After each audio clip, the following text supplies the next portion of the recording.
Thank you, Mr. Chairman, ladies and gentlemen. Thank you to the organisers for inviting me to this meeting. So I'm going to talk about antiplatelet therapy in diabetes and where we are now. And I'm specifically focusing on the primary prevention patient because patients with established cardiovascular disease and diabetes will automatically fall into that category of patients with established disease, and therefore it's much more clear-cut. It's less clear-cut what to do in people without established disease or acute events. So these are a list of my disclosures. I do a lot of trials, and these should be taken into account. Okay, so this was some work that we did. One of my PhD students did this, and this is from the Emerging Risk Factors collaboration. So when we look at diabetes, so exposure, diabetes, yes, no, versus those without, and risk of coronary artery disease, and this is data in about 500,000 people, and these are number of cases. And as you'll know, diabetes doubles the risk of coronary heart disease. And most of that risk is case fatalities, so that's coronary heart disease death, and this is non-fatal myocardial infarction. As we also know, it increases the risk of a number of other cerebrovascular disease complications, and in fact, also vascular deaths from any cause, by about 70%. So when you look at this epidemiologically, there are things that we can do. You'll have heard plenty of talks, and you will know very well that in people with diabetes, there are a number of other factors. There's obviously things like a higher BMI, weight, blood pressure, abnormal lipids. And the question is, when you look at this epidemiologically, we can do something called a mediation analysis, where we take into account these other factors. And if all of this goes away, then you could speculate that some of that risk is related to those variables. So if you look at that, and you look at coronary heart disease or ischemic stroke, and you adjust for smoking, BMI, blood pressure, non-HDL cholesterol, HDL, then add in triglycerides, and the same for stroke, there is something about having diabetes that increases your risk. And you could say, but glucose isn't there. And even if you take glucose into account, that risk only attenuates by about 20 or 30%. So if you don't want the complications of diabetes, the vascular complications, the best way is not to have it in the first place. But that said, if what I have shown you is true, and there is some part of so-called residual risk not explained by those other factors, what might be those variables? And you could start to look at pathophysiology. So, for example, we know that as far as atherosclerosis is concerned, one of the earliest hallmarks is endothelial dysfunction, as manifest by a reduction in things like nitric oxide, increase in things like angiotensin II levels, and diabetes and other risk factors are a big driver of endothelial dysfunction. And one of the things that you'll see is because the endothelium essentially prevents clotting. So you produce natural anticoagulants, thrombomodulin, for example, and you basically reduce the ability of platelets to aggregate. So one of the abnormalities that you may see is plasminogen activator inhibitor, for example, and abnormal levels of that may predispose to a prothrombotic state. And in some part, that is behind, if you will, the desire to test antiplatelet therapy in this scenario. So this is a very nice slide. It's done some years ago, but you'll see that basically the activation of the platelet has multiple triggers. So when you try and inhibit platelet activation, there may be many other pathways that you actually miss. So for example, if you look at aspirin, it will block a number of potential triggers of platelet activation, but by no means all. And so we've looked at, for example, additional targets like the P2Y12 receptor with agents such as ticagrelor, clopidogrel, prasugrel, and this was actually the first antiplatelet target that was actually looked at, and this was looking at glycoprotein 2B3A inhibitors, which don't prevent activation, but prevent platelets clumping together and aggregating. So you'll see that there's a number of complex pathways, and we've got essentially probably two path or two therapies, aspirin and P2Y12 inhibitors, that we can use. So very simply, if you will, type 2 diabetes, whether it's directly through hyperglycemia or some of those other constellation of factors, increases endothelial dysfunction, also drives inflammation, and that may be contributing towards atherothrombosis. So what does the data really tell us for antiplatelet therapy? In terms of secondary prevention for cardiovascular events, there is clear evidence that aspirin is beneficial. So we use it in patients post-myocardial infarction, certainly after strokes. However, in the primary prevention setting, that was really unclear. There were a couple of studies in the early days, the Physicians' Health Study in North America in particular, that suggested we should be using this in routine practice. And again, this was work by one of my PhD students, and what we did here is we took all of the world data, about 100,000 people, 700,000 years worth or so of follow-up, and we looked at aspirin in the setting of primary prevention. Now, the problem with relative risks for things like aspirin is that there may well be benefits, for example, in terms of cardiovascular events, but you may get other adverse effects like bleeding. So simply doing a study where you basically say, right, I've hit the primary endpoint, CV death, non-fatal MI, and stroke, that's good enough. I don't think that's quite enough.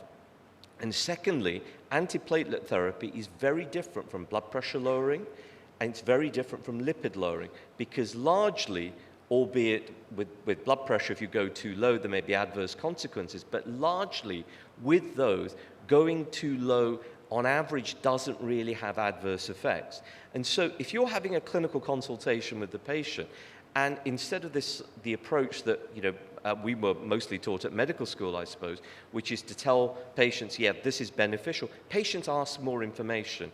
So what is my risk? How many events? What are my chances? And I think to do that, you've got to disentangle endpoints. So if you separate all of this, non-fatal MI is significantly reduced by aspirin in primary prevention. But you'll see that case fatalities are not reduced. Stroke is not significantly reduced. And you can see the hazard ratios here. And mortality is not reduced. So when you have a policy of using aspirin in primary prevention, you're not actually saving lives. You're saving some non-fatal or reducing some non-fatal events. But look at the bottom. Non-trivial bleeds are increased quite a lot. And these are things like retinal bleeds, intracerebral bleeds, death, transfusion. When you go back into the literature, what do you see? The trials before 2000 were more effective in terms of looking at aspirin and benefit. Post-2000, that's not the case. What's changed? Your background risk factor control, statins, blood pressure, all of these other things, smoking cessation has improved. And then over here, if you look at bleeding risk, just want to show you this. So if you are going to use aspirin, use it alternate days, because the bleeding risk is lower, but the benefit on non-fatal MI is exactly the same. Now, I'm showing you this because of a slide later on that I'm going to show you. So there is this suggestion from the data I've just shown you that there might be slightly more benefit in older patients, and that led to one of the trials I'm going to discuss. But here's the flip side. This is age, and this is risk of bleeding. It goes up with age. And that's one of the biggest challenges. Unless you can predict who's going to have a bleed versus the person that's going to benefit, can we routinely use this in our clinical practice? And this figure took my student about 6 months to create. I said, look, you've got to basically have a simple message, risks, benefits. So I'll walk you through it. So the red line is as the baseline event rate increases in the placebo group, by using aspirin routinely, these are the number of bleeds you're going to cause. So as baseline risk goes up, because it also not only predicts benefit, it predicts bleeding risk, you're going to cause more bleeds. And these are the number of CV events, total CV events you're going to prevent.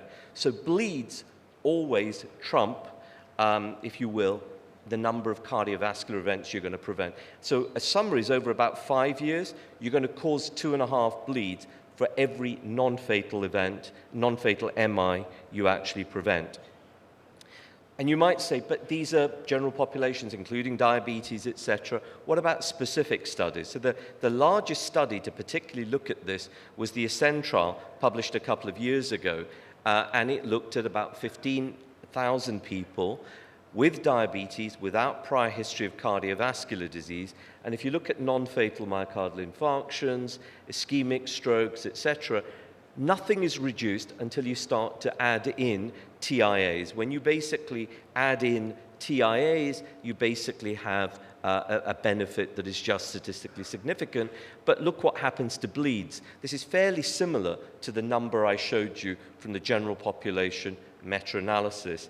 And although this is a difficult slide to visualize, I'll try and walk you through it. So over here is the risk of cardiovascular disease in the general population. So that's less than 1% a year, that's between 1 to 2% a year, and that's 2% per year. And these are, so it's aspirin on the left for all of these, placebo on the right, and in yellow are bleeds, and these are vascular events prevented. So at every level of risk, you're preventing slightly fewer composite vascular events. But every level of risk, you are increasing the number of bleeds. And if you actually counted these, the numbers for a 5,000 patient population over a 1-year period would be almost identical. So if you have this strategy across the board, you will be saving some events, not mortality, and you are actually causing roughly the same number of bleeds. What about in older patients? So this was the series of papers in the New England Journal. In older patients routinely using aspirin in primary prevention. And again, if you look at this large study, so 19,000 individuals, there's really no significant benefit. Everything crosses unity, whether you're looking at major cardiovascular events, cardiovascular disease per se, they've even thrown in heart failure, myocardial infarction, or ischemic stroke. And if you now look at bleeding risk, again, this is very consistent with the meta-analysis that I was showing you. And if you look at things like hemorrhagic strokes, these are increased. If you look at, there's a composite of other endpoints here, but for example, subarachnoid hemorrhage, it trends in the wrong direction. Subdural, extradural hemorrhages are statistically higher. So bleeding is always going to be an issue in this patient population. And if you look at cause-specific mortality, remember there was that sort of post-hoc, long-term 20-year follow-up from various studies looking at cancer deaths. No, that's really not reduced. So I think as far as I can see, and it has been for a little while, that aspirin in routine clinical practice, at least in European guidelines, certainly is not part of your management strategy.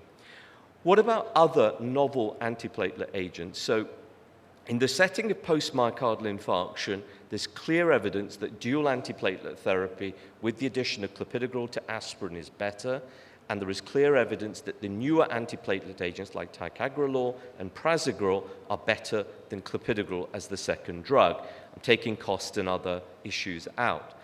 So again, this question was, well, we know that the diabetes primary prevention patient may be a group that we're interested in, but the event rates may not be high enough now with background therapy, with blood pressure control, etc. And so this study, which we established a few years ago, was designed to look at people with established coronary disease, but no history of MI, no history of ischemic strokes, for example. And they could get in with this history of coronary disease because they'd had a PCI or a bypass operation, or they'd had angiography and they had more than 50% stenosis. You tended to exclude people with prior history of bleeding because obviously it's a dual antiplatelet therapy that's being used. And at that time, we couldn't agree whether aspirin should be used in background. Some countries it was being used, some countries it wasn't. So the thought was basically you follow local clinical practice. It was event-driven, and as you can see, a very large number of individuals followed up for over 3 years. So I've already gone over this, so in the interest of time, I'll move on. But what I'll show you is that for most of these studies, the composite endpoint is cardiovascular death, myocardial infarction, and stroke. And this was the Kaplan-Meier estimate that you can see here in the placebo group, and this was the risk reduction with ticagrelor. It's statistically significant, but actually it's a little bit disappointing because it's about a 10% reduction. Although it's statistically significant, it really just about squeezes over. Now, when you look at what's driving it, it's quite important to look at these additional endpoints and then basically see, is there a potential role for this or not? So if you look at cardiovascular death is really not altered at all by the addition of prasugrel. But if you look at what's driving that overall 3-point benefit, MACE benefit, it's reductions in myocardial infarction and it's reductions in ischemic stroke. And if you just calculate, for example, the Kaplan-Meier event rates, you can see what the difference is, and it's about depending on which endpoint you look at, 0.3% for stroke, and it's about 0.7%, sorry, for myocardial infarction.